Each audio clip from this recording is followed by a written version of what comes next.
Your daily dose of inspiration. नमस्कार। आज हम डिजिटल दुनिया की एक बहुत बड़ी पहेली को सुलझाने वाले हैं। आखिर ऐसा क्या है जो कुछ वेबसाइट्स को गूगल पर एकदम टॉप पर ले आता है? हाँ? इसका जवाब सिर्फ एक छोटे से शब्द में छिपा है, SEO, यानी कि सर्च इंजन ऑप्टिमाइजेशन। कभी सोचा है इस बारे में? जब हम गूगल पर कुछ भी टाइप करके खोजते हैं तो अरबों वेबसाइटों के उस महासागर में से सही जानकारी का मोती निकलकर सामने कैसे आ जाता है? सच कहूं तो ये किसी जादू की तरह ही लगता है ना? खैर, इसका जवाब कोई जादू टोना नहीं बल्कि एसईओ है। अगर एकदम सीधे साधे शब्दों में कहूं तो ये अपनी वेबसाइट को बेहतर बनाने का एक तरीका है, ताकि जब कोई उससे जुड़ी कोई चीज खोजे तो वो वेबसाइट आसानी से नजर आ जाए। ये डिजिटल दुनिया में अपनी आवाज को और बुलंद करने जैसा है। इसे और आसानी से समझने के लिए सर्च इंजन को एक बहुत बड़े और सुपर फास्ट डिजिटल लाइब्रेरियन की तरह सोचिए।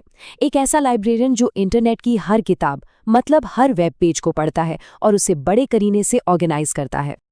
और पता है, ये डिजिटल लाइब्रेरियन सिर्फ 3 आसान से स्टेप्स में अपना सारा काम करता है। पहला है क्रॉलिंग। इसमें सर्च इंजन के बॉट्स एक मकड़ी की तरह पूरे इंटरनेट पर फैलकर नया नया कंटेंट खोजते हैं। दूसरा स्टेप है इंडेक्सिंग, मतलब जो भी कंटेंट मिला उसे एक बहुत बड़ी लाइब्रेरी में सहेज कर रखना। और फिर आता है तीसरा और सबसे ज़रूरी स्टेप, रैंकिंग, जहां ये लाइब्रेरियन तय करता है कि पूछे गए सवाल का सबसे अच्छा जवाब आखिर कौन सा वेब पेज देगा। तो सवाल ये है कि इस डिजिटल लाइब्रेरियन का ध्यान अपनी तरफ कैसे खींचा जाए। बस यहीं पर एसईओ के 3 मजबूत स्तंभ, या कह लें कि 3 पिलर्स काम आते हैं। यही वो नींव है जिन पर एक मजबूत ऑनलाइन पहचान बनती है। तो पहला पिलर है ऑन पेज एसईओ।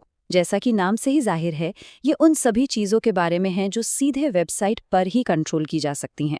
जैसे कि क्या वेबसाइट का कंटेंट वाकई में काम का है, क्या उसमें वही शब्द हैं जो लोग असल में खोज रहे हैं।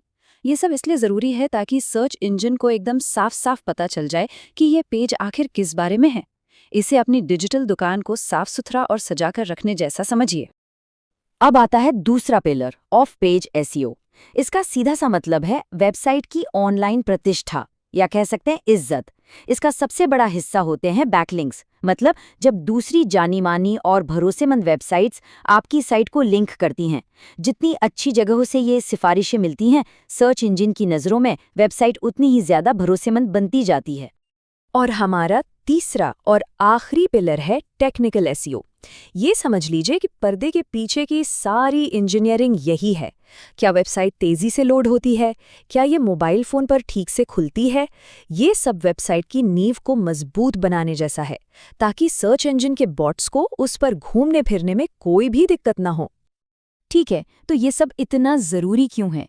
भाई, बात सीधी सी है, क्योंकि एक अच्छी एसईओ स्ट्रैटेजी किसी भी वेबसाइट को गुमनामी के अंधेरे से निकालकर सबकी नज़रों में ला सकती है, मतलब अदृश्य से अनिवार्य बना सकती है।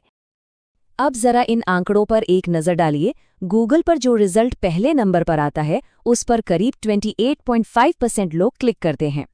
लेकिन जैसे ही कोई दूसरे नंबर पर आता है, ये आंकड़ा गिरकर लगभग आधा, यानी 15.7% पर आ जाता है। और तीसरे नंबर तक पहुंचते पहुंचते तो सिर्फ 11% रह जाता है। सोचिए, सिर्फ एक पोजीशन ऊपर नीचे होने से कितना बड़ा फर्क पड़ जाता है। और ये अगला आंकड़ा तो और भी ज्यादा चौंकाने वाला है। 90% से ज्यादा, जी हाँ, 90% से ज्यादा लोग कभी भी सर्च रिजल्ट्स के पहले पेज से आगे जाते ही नहीं। इसका मतलब तो साफ है, अगर कोई पहले पेज पर नहीं है तो वो डिजिटल दुनिया में एक तरह से मौजूद ही नहीं है, लगभग अदृश्य है। तो इन सब का निचोड़ क्या है? देखिए, एसईओ का असली मकसद सिर्फ अच्छी रैंकिंग पाना नहीं है। इसका असली मकसद है ज़रूरी और कीमती जानकारी को उन लोगों तक पहुंचाना जो सच में उसे ढूंढ रहे हैं। ये एक पुल बनाने जैसा है, जानकारी और ज़रूरतमंद के बीच। तो आखिर में एक सवाल सोचना बनता है, क्या किसी भी बिजनेस या क्रिएटर का डिजिटल दरवाज़ा खुला है?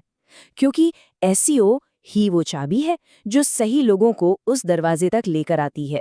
और इस चाबी के बिना दुनिया के सबसे बेहतरीन दरवाजे भी हमेशा बंद ही रह जाते हैं। ये सोचने वाली बात है ना?